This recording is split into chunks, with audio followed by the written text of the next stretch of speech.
All right, good morning and welcome to Wake Up with YPN. You may have noticed ICAAR has recently opened up applications for their board of directors, and I know the committee chair applications are opening up soon.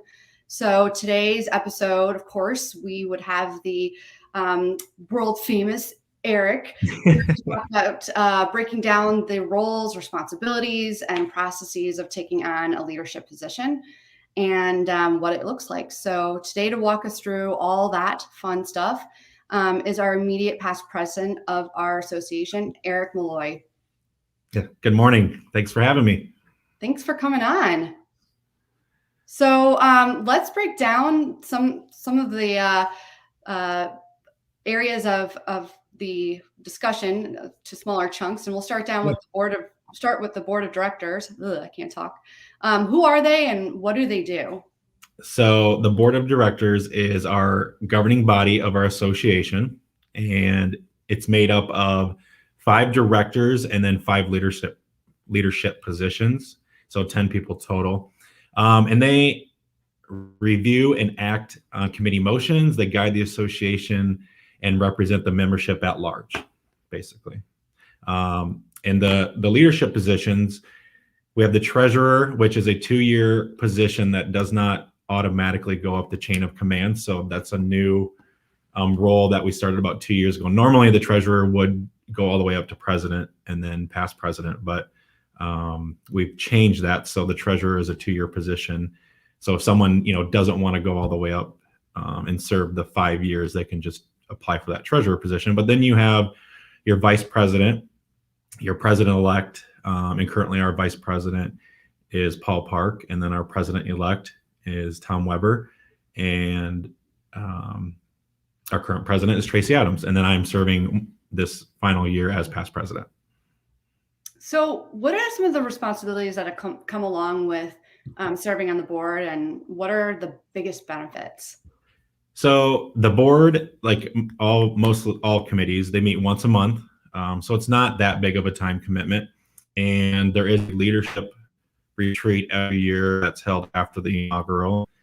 As far as responsibilities, they're supposed to represent our association in a professional manner and look out for our members' best interests. So, they kind of take, what membership, some of the stuff that gets accomplished comes from the membership, and they represent the membership as a whole. And as far as benefits, it's a great way to get more involved with the association and to gain a deeper understanding of how the association works, and to help your teams and offices stay informed of what's happening, not only on a local level, but nationally as well, because the board gets direction from NAR and IAAR. And as well as make new connections and grow your leadership skills. The directors are a vital part of our association and membership. That's awesome. So when you think about, who in your network would be an ideal candidate, what are some of the attributes that you're looking for? Yeah, so there's no requirements to be a director, a candidate, as long as you're in good standing with our association, obviously. And the ideal candidate would be someone who has already been involved at some level, even if it was just serving on a committee as a member. You got to be, we want someone who's passionate about the industry and challenges that we face. Every year there's new challenges out there, and who can effectively take their brokerage hat off and make decisions for the best interests of our membership. When you're serving on the board, this isn't about you or your brokerage. It's about our membership, our association, our community, our clients, and all that. So I'm going kind of on a little tangent here, but I wanted to just, put something out there. What if I were to say, Erik, I can barely manage selling real estate right now. I'm so tied up with work. Would you say that you've been able to figure out a way to channel in the responsibilities of being on the board of directors and successfully figure out real estate at the same time? Yeah. And I mean, as we all know, this year and even last year have been very, busy years for everybody. The industry is very strong right now. But yeah, I would suggest talking to somebody that's already on a committee or on the board and ask them, what did you discover? How has this affected your business? How were you able to manage, committing that time serving for the association and also serving your clients and continuing to support and help them. I think it's just about time management. Anybody can do it. Like I said, you only meet once a month, for an hour, if that, during that committee time. And I think it does strengthen your relationship with your clients. I think most clients are excited or eager to know that their realtor is involved in their association and helping make decisions that, some of those will benefit the consumer. So for sure. So if I wanted to sign up and apply, how does that work? Yep, it's a easy process. It's a one-page application that you can download from ICAAR's website. So it's super simple. Yep, piece of cake.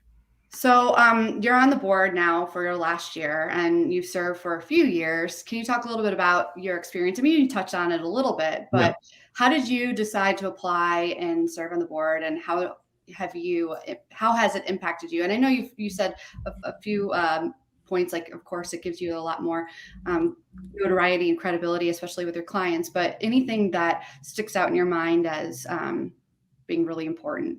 So this is my 10th year in real estate, and initially how I got involved was, I just had an agent that we didn't even work in the same brokerage, but they reached out and asked me if I wanted to be on a committee. Early on in my career, I said, sure. Like I said, I think it's a great way to get involved. And especially when you're new, it's a great way to get to know other members outside of your own brokerage. It's really, that's one of the best ways to get to know other agents that you're going to end up working with eventually, is just get involved with the association. And then you'll start, networking with all these people and meeting them.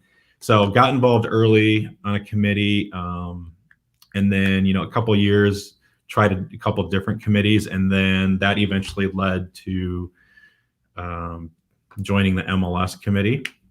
And I became the chairperson of the MLS committee, which you then serve on the board as a director for 2 years. And then position opened up to join the leadership team. So I applied for that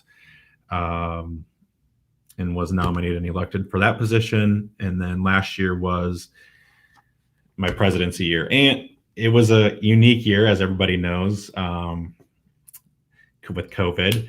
It created a lot of challenges that we had not experienced before. But in the end, I think we did our best with what we were dealt. And also at the beginning of my term as president, we had some staff changes going on with our association, which at the time, it was unexpected and kind of not what we were prepared for. But and it was a little stressful, but in the end, it was great for, I think, if you ask any of the board members that were involved in hiring and interviewing the new candidates, it was a great experience, and I think it turned out very well with who we have now. So that was something that was unique to my presidency.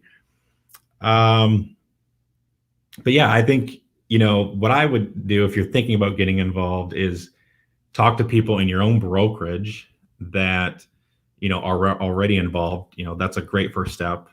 Or obviously if there's a committee that you might be interested in, find out who that person is, the committee chair or somebody that's on the committee, and reach out to them. And I think I don't think I mentioned this earlier, but if you're thinking about joining the board, how that works, I know I said there was a one-page application process, but there's a nominating committee then that reviews all these applications, and they select the most qualified candidate to go on the ballot. And then that ballot, 2 weeks prior to inaugural, the ballot goes out, and then those new officers are installed at the inauguration in October. Awesome. So the ICAAR committees, you mentioned there's the presidency. What are some of the other committees that exist? So there are committees that are open to any members, include the Bylaws and Forms Committee, which I think is a great committee. There's a lot going on with our forms, not only statewide, but there's always discussion, improving our local forms. There's a commercial roundtable. So if you're interested in getting into, learning more about commercial, if you're not already, doing commercial, that's a great way to get started. And we have the community outreach committee, education committee, member services, political affairs, and of course our YPN committee. So what do committee chairs do? So committee chairs, they conduct the meetings, and usually agendas come down from maybe our core standards, or a strategic plan that the association creates every 3 or so years. So the committees kind of have already a yearly, agenda of what are some things that should be accomplished that year just by looking at our core standards and strategic plan. Now, each committee also has a staff liaison on that committee, which definitely helps coordinate the meetings and the agendas, and they also help run the meeting too. So it's a great assistance that they have from the staff. And so would you say that the benefits and the responsibilities of being a committee chair are similar to the board of directors, or are there any differentials that are worth mentioning? So the committee chair, what the committee does is they usually, they can send up items to the board to get approved. But every year, there's a budget that's set for each committee at the beginning of the year. And a lot of times the, goals and agenda are already set for the committee chairs, but sometimes the board will send something down to the committees, and say, hey, we would like this to get done, talk about it with your committee, and then send it back up to the board, or it'll come straight from the committee.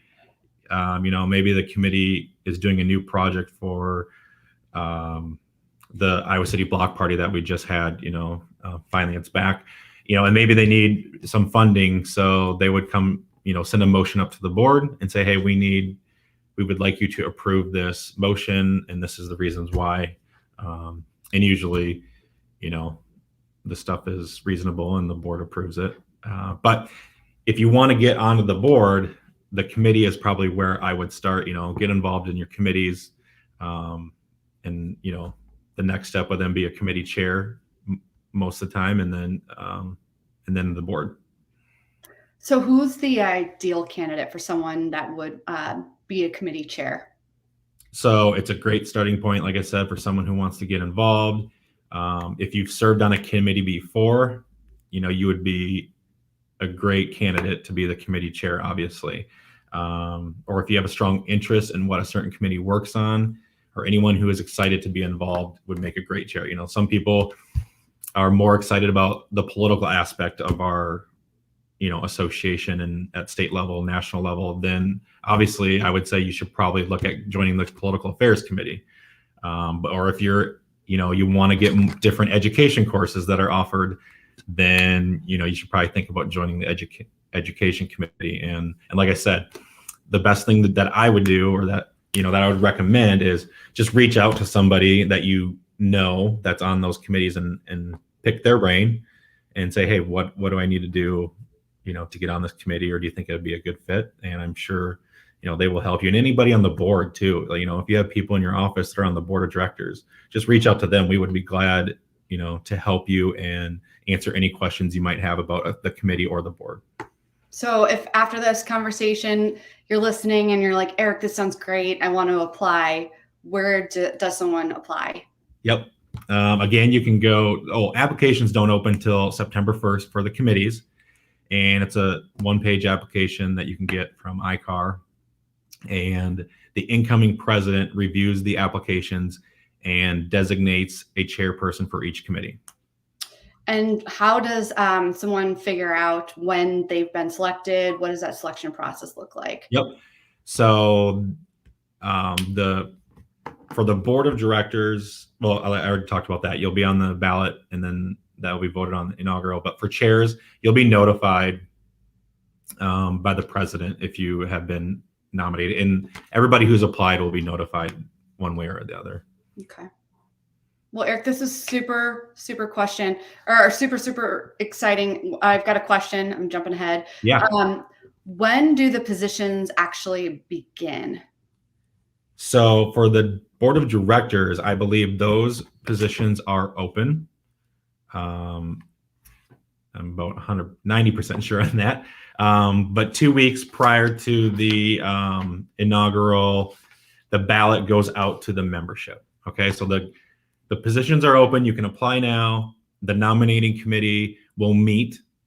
And then once they meet, then the 2 weeks prior to inaugural, the nominations will be going out live. Okay, and then those winners will be inaugurated at the inaugural. And then September 1st is the date for committee membership applications.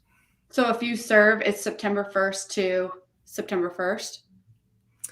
Yes, it's a yearly commitment. For the directors positions, there's 2-year positions and 3-year positions. Okay, so if you apply to be a director, just know that it's a 2-year or 3-year commitment. And then the committees are every year.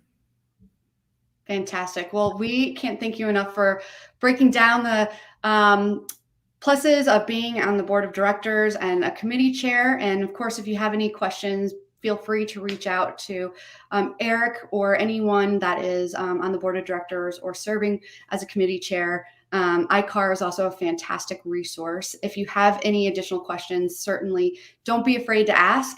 Anything from your end? I'm going to talk a little bit about the inaugural, but anything that you want to add, Eric?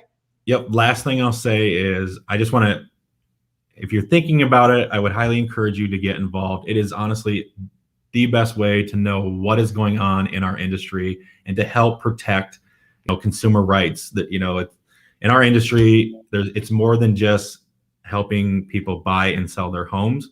We protect their private property rights. We, like 2 years ago, we overturned the rental cap here in Iowa City because we felt that was not protecting private property rights, and the homeowner should be able to do what they want with the property that they bought.